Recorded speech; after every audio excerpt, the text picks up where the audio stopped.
November மாதம் 25ஆம் தேதி, பொதுக்காலம் 34ஆம் வாரம், திங்கட்கிழமை. முதல் வாசகம் திருவெளிப்பாடு நூலிலிருந்து வாசகம். அதிகாரம் 14, இறைவசனங்கள் 1 முதல் 5 முடிய. யோவான் என்னும் நான் சீயோன் மலை மீது ஆட்டுக்குட்டி நிற்கக் கண்டேன். அதன் பெயரையும் அதனுடைய தந்தையின் பெயரையும் தங்களது நெற்றியில் பொறித்திருந்த 1,44,000 பேர் அதனுடன் இருந்தனர்.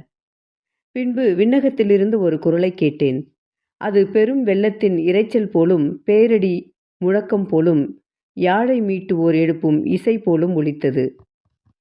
அந்த 1,44,000 பேரும் அரியணை முன்னிலையில் 4 உயிர்களுக்கும் மூப்பர்களுக்கும் முன்பாக புதியதொரு பாடலை பாடிக்கொண்டிருந்தார்கள். மண்ணுலகிலிருந்து விலை கொடுத்து மீட்கப்பட்ட அவர்களைத் தவிர வேறு யாராலும் அந்த பாடலை கற்றுக்கொள்ள இயலவில்லை. அவர்கள் பெண்களோடு சேர்ந்து தங்களை கரைப்படுத்திக் கொள்ளாமல் கற்பை காத்து கொண்டவர்கள். ஆட்டுக்குட்டி சென்ற இடம் எங்கும் அதை பின்தொடர்ந்தவர்கள். கடவுளுக்கும் ஆட்டுக்குட்டிக்கும் உரிய முதற்கனியாக மனித குலத்திலிருந்து விலை கொடுத்து மீட்கப்பட்டவர்கள். அவர்களது வாயினின்று பொய்யே வந்ததில்லை, ஏனெனில் அவர்கள் மாசற்றவர்கள். ஆண்டவரின் அருள்வாக்கு. நற்செய்தி வாசகம். வறுமையில் வாடிய ஒரு கைம்பெண் 2 காசுகளை அதில் போடுவதை கண்டார். லூக்கா எழுதிய தூய நற்செய்தியிலிருந்து வாசகம். அதிகாரம் 21, வசனங்கள் 1-4 வரை. அக்காலத்தில் இயேசு நிமிர்ந்து பார்த்தபோது செல்வர்கள் தங்கள் காணிக்கைகளை காணிக்கை பெட்டிக்குள் போடுவதை கண்டார். வறுமையில் வாடிய ஒரு கைம்பெண்ணும் 2 காசுகளை அதில் போடுவதை கண்டார். அவர், இந்த ஏழை கைம்பெண் எல்லாரையும் விட மிகுதியான காணிக்கை போட்டிருக்கிறார் என உண்மையாகவே உங்களுக்கு சொல்லுகிறேன். ஏனெனில் அவர்கள் அனைவரும் தங்களுக்கு இருந்த மிகுதியான செல்வத்திலிருந்து காணிக்கை போட்டனர். இவரோ தமக்கு பற்றாக்குறை இருந்தும் தம் பிழைப்புக்காக வைத்திருந்த எல்லாவற்றையுமே போட்டுவிட்டார் என்றார். ஆண்டவரின் அருள்வாக்கு. கிறிஸ்துவே, உமக்கு புகழ். பிரியமானவர்களே, இறைவனுக்கு காணிக்கை தருகின்ற பழக்கம் எல்லா மதங்களிலும் உண்டு. காணிக்கை கொடுக்கும் போது மனிதர்களாகிய நாம் ஏதோ கடவுளுக்கு அளப்பரிய காரியம் செய்வது போல எண்ணிக்கொள்கின்றோம். ஆனால் உண்மை என்னவென்றால், மனிதர்களாகிய நமக்கு சொந்தமானது என்று எதுவுமே கிடையாது. பிறப்பின் போது நாம் எதையும் கொண்டு வரவில்லை, இறப்பின் போது எதையும் எடுத்துச் செல்லப் போவதும் கிடையாது. இந்த உலகில் உள்ள அனைத்தும் இறைவனுக்கு நாம் காணிக்கையாக கொடுக்கின்ற காரியங்கள் உட்பட அனைத்துமே இறைவனுக்குத்தான் சொந்தம். அப்படி என்றால் எதற்காக இறைவனுக்கு காணிக்கை தர வேண்டும்? காணிக்கை தருவது என்பது ஓர் அடையாளச் செயல். காணிக்கை தருபவர், இது என்னுடையது அல்ல, இறைவனுடையது, அவருடையதை அவருக்கே நான் திருப்பித் தருகிறேன் என்கிற உணர்வோடு கொடுக்க வேண்டும். இந்த உணர்வு இருந்தால் இவையெல்லாம் நான் சம்பாதித்தவை, என்னுடையவை என்று நினைக்கும் அகங்காரம் போய்விடும். இந்த அகங்காரம் போய்விட்டால் வாழ்க்கையில் துன்பமும் போய்விடும், துயரமும் போய்விடும். இப்படிப்பட்ட தற்கையளிப்பு மனநிலைதான் அந்த ஏழை கைம்பெண்ணிடம் இருந்தது. இது என்னுடையது என்று எந்த ஒரு மனிதன் நினைக்க ஆரம்பிக்கின்றானோ அப்பொழுதே தன்னை மையப்படுத்திய வாழ்க்கையை வாழ ஆரம்பித்து விடுகின்றான். இது அகந்தைக்கு காரணமாகி விடுகின்றது. இந்த அகந்தையானது அனைத்து தீமைகளுக்கும் துயரங்களுக்கும் அடித்தளமாகி விடுகிறது. இன்றைய முதல் வாசகத்தில் விண்ணக அரியணையின் முன்பு நின்று கொண்டிருந்த பெரும் திரளான மக்கள் எண்ணிக்கை குறித்து வாசிக்கின்றோம். 1,44,000 என்பது எண்ணிக்கையிட முடியாத தன்மையை சுட்டிக்காட்டுகிறது. அவர்கள் வேறு யாராலும் கற்றுக்கொள்ள இயலாத புதிய பாடலை பாடியதாக திருவெளிப்பாடு நூலாசிரியர் யோவான் கூறுகின்றார். இது மற்ற மனிதர்கள் யாரும் அனுபவிக்காத மேலான என்றும் புதியதான மகிழ்ச்சிக்கு அடையாளமாக இருக்கின்றது. இப்படிப்பட்ட மேலான மகிழ்ச்சியை அவர்கள் அடைய காரணம், தங்களை மையப்படுத்தி தங்கள் ஆசைகளுக்கு தீனி போட்டு வாழாமல் ஆட்டுக்குட்டியாம் கிறிஸ்துவை மையப்படுத்தி வாழ்ந்ததே. ஆட்டுக்குட்டி சென்ற இடமெங்கும் அதை பின்தொடர்ந்தார்கள் இவர்கள் என்று நூலாசிரியர் சொல்லுகின்றார். அன்பிற்குரியவர்களே, ஒரு நாட்டில் 3 கொடை வள்ளல்கள் இருந்தனர். மூவருமே பிறருக்கு தான தர்மங்கள் செய்வதிலும் கொடைகள் அளிப்பதிலும் தன்னிகரற்றவர்களாக திகழ்ந்தனர். இம்மூவரில் மேலான கொடையாளி யார் என்பதை அறிந்து கொள்ள வேண்டும் என்ற ஆசை அந்த நாட்டு அரசருக்கு ஏற்பட்டது.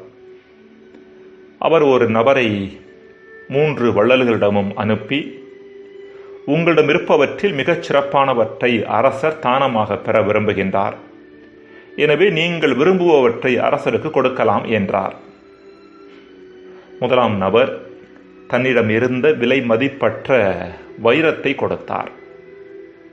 இரண்டாம் நபர் தன்னுடைய சொத்துக்கள் அனைத்தையும் அரசருக்கு தருவதாக சொன்னார். மூன்றாம் நபரோ தானம் கேட்டு வந்தவரை கொஞ்ச நேரம் அமரச் சொல்லிவிட்டு வெளியே சென்றார்.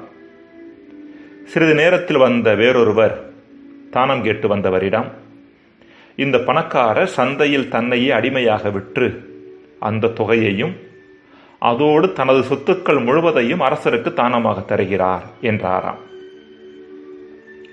இந்த கதையானது ஓர் அடையாள கதை. இது 3 வகையான கொடுத்தல்களை நமக்கு நினைவூட்டுகின்றது. முதல் வகையான கொடுத்தல் தன்னிடம் இருப்பவற்றில் சிலவற்றை கொடுப்பது. இதைத்தான் பல பணக்காரர்கள் செய்தனர். இரண்டாவது கொடுத்தல் தன்னிடம் இருக்கின்ற அனைத்தையுமே கொடுப்பது. இதைத்தான் ஏழை கைம்பெண் செய்தாள். மூன்றாவது வகை கொடுத்தல் தன்னையே பிறருக்காக வழங்குவது. இதைத்தான் இயேசு சிலுவை மரத்தில் செய்தார். ஜெபம். இறைவா, எங்கள் மகிழ்ச்சியின் அளவு எங்களது கொடுத்தலின் அளவுக்கு ஏற்ப அமைகிறது என்பதை நாங்கள் உணர செய்தருளும். ஆமென்.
ஏற்றருள்வாய், என்னில் உள்ளதெல்லாம் தந்தேன் ஏற்றருள்வாய்.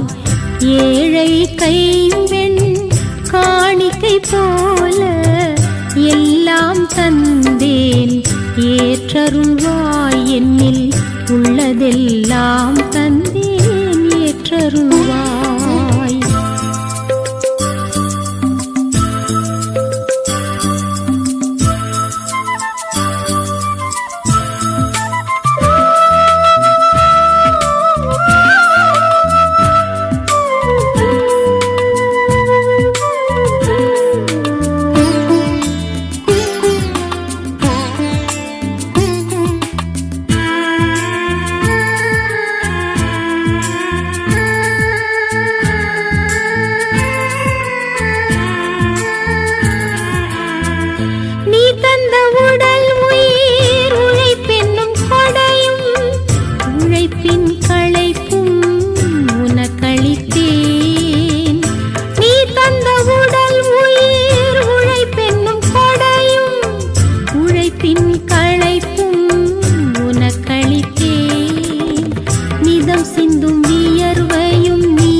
சிந்தும் வியர்வையும் நீங்காத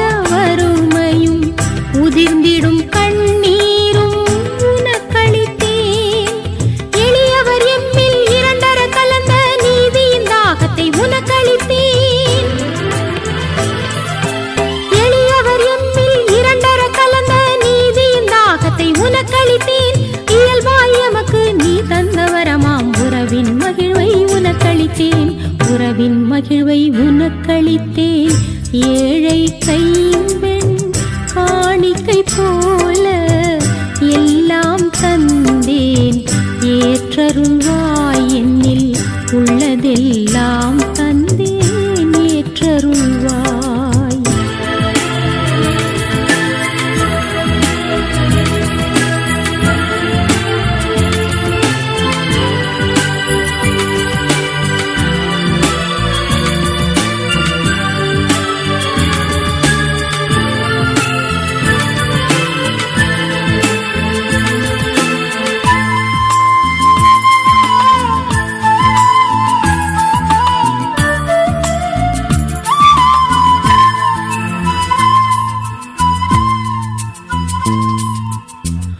பொய்மைகள் கண்டு பொறுமை கொண்ட பின் பொங்கிடும் கோபம் உனக்களித்தேன். பொய்மைகள் கண்டு பொறுமை கொண்ட பின் பொங்கிடும் கோபம் உனக்களித்தேன். வஞ்சனை செய்வோர் வளமாக கண்டு வஞ்சனை செய்வோர் வளமாக கண்டு என் வெஞ்சின வேட்கையை உனக்களித்தேன். மங்கள கனவினில் மங்காத நம்பிக்கை மனம் கொண்டதே அதை உனக்களித்தேன். மங்கள கனவினில் மங்காத நம்பிக்கை மனம் கொண்டதே அதை உனக்களித்தேன். நல் மனதோடு இயங்கிடுவோருடன் நானும் இணைந்தென்னை உனக்களித்தேன். நானும் இணைந்தென்னை உனக்களித்தேன். ஏழை கைம்பெண் காணிக்கை போல எல்லாம் தந்தேன். ஏற்றருள்வாய் என்னில் உள்ளதெல்லாம் தந்தேன். ஏற்றருள்வாய். ஏழை கைம்பெண் காணிக்கை போல எல்லாம் தந்தேன். ஏற்றருள்வாய் என்னில் உள்ள